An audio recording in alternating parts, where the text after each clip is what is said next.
Hello dear students, welcome back to my channel physics SPC. Heat transfer का एक question.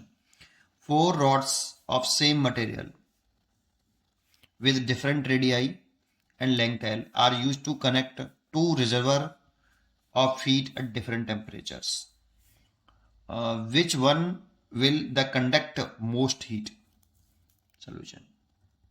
देखो ये एक इधर की तरफ कोई सोर्स है, सोर्स ऑफ रिजर्वर है, ये टी एच है, और एक इधर की तरफ ये कोई रिजर्वर है, इसका टी एल है। इसके बिटवीन रॉड कनेक्टेड है, चार रॉड कनेक्टेड है। मैं एक ही रॉड बना रहा हूँ ऐसे, जिसकी रेडियस जो है आर है और लेंथ आपकी एल है। सेम मटेरियल की है तो थर्मल कंडक्टिविटी के सेम होगी, क्योंकि आपका सेम मटेरियल वर्ड यूज किया है। थर्मल कंडक्टिविटी सबका सेम होगा क्योंकि मटेरियल सेम यूज किया है, ठीक है।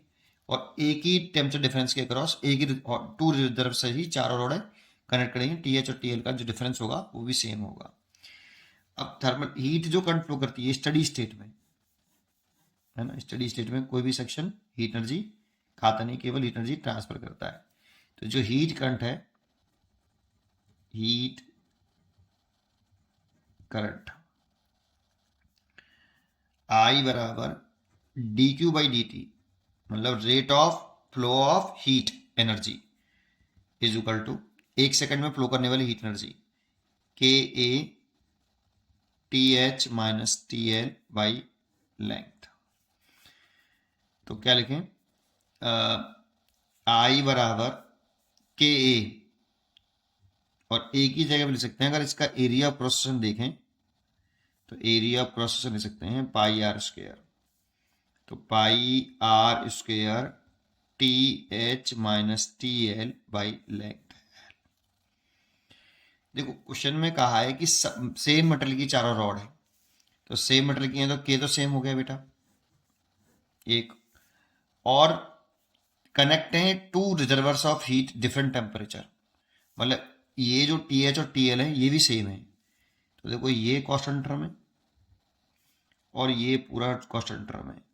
तो जो हीट करंट है दैट मीन्स आई बराबर जो D Q by D T है, ये डायरेक्टली प्रोपोर्शनल है आर स्क्वायर बाई एल के।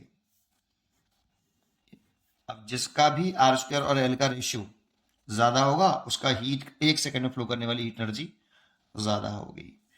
तो इसको अगर कैलकुलेट करना चाहें तो आर स्क्वायर बाई एल निकाल लीजिए आप, पहले रॉड का, फर्स्ट वाले केस का।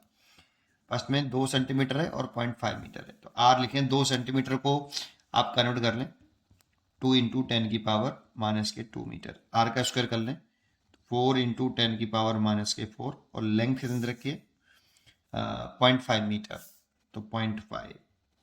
पॉइंट से उठाएंगे तो जीरो हो जाएगा ऊपर, तो इस पॉइंट को उठा के यहाँ जीरो कर ली, तो 40/5 इंटू 10 की पावर माइनस के 4, दैट मीन्स आपका ये आ गया 8 इंटू 10 की पावर माइनस के 4।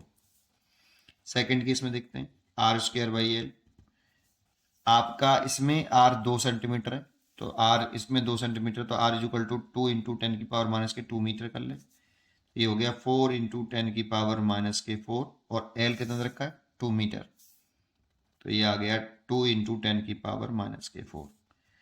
तीसरा देखें R square by L, R square देखें 0.5 सेंटीमीटर रखा है, तो 0.25 इंटू 10 की पावर माइनस का, भाई R is equal to 0.5 centimetre था, मीटर में बदलेंगे तो 10 पावर के 2 मीटर, इसका स्क्वायर करेंगे तो 10 पावर माइनस के 4 बटे एल कितना है 0.5, ठीक है। तो ये आपका देखो इस पॉइंट से इस पॉइंट को उठाओगे तो एक जीरो हो जाएगा नीचे, तो 1/2 दैट मीन्स 0.5 इंटू 10 की पावर माइनस के 4, 25 से 2 बार कट जाएगा, और 2 का डिवाइड करेंगे तो 0.5 इंटू 10 की पावर माइनस के 4। और जो फोर्थ चॉइस है आपकी, इसमें आर 1 सेंटीमीटर है, तो एक को लिखेंगे 1 इंटू 10 की पावर माइनस के 2, तो आर स्क्वायर बाई एल लिखें इसमें भी, तो 10 की पावर माइनस के 4, और एल कितना रखा है 1 मीटर, एक इधर रखा है, तो ये 1 इंटू 10 की पावर माइनस के 4। तो देखो आर स्क्वायर बाई एल का जो रेशियो है ये डायरेक्टली प्रोपोर्शनल है एक सेकंड में फ्लो करने वाली हीट एनर्जी के। तो देखो जिसका आर स्क्वायर बाई एल का रेशियो ज्यादा, उसमें उसी में एक सेकंड में फ्लो करने वाली हीट एनर्जी भी ज़्यादा। तो ये पूछना हमसे, which one will the conduct most heat, तो ये सबसे ज़्यादा इसमें करेगी। देखो ये सबसे बड़ी वैल्यू है देखो इन सब में से, इसीलिए फर्स्ट वाला केस इज करेक्ट चॉइस। उम्मीद करता हूँ कि आपको ये क्वेश्चन जरूर समझ में आया होगा। पढ़ते रहिए और खुश रहिए। Thank you.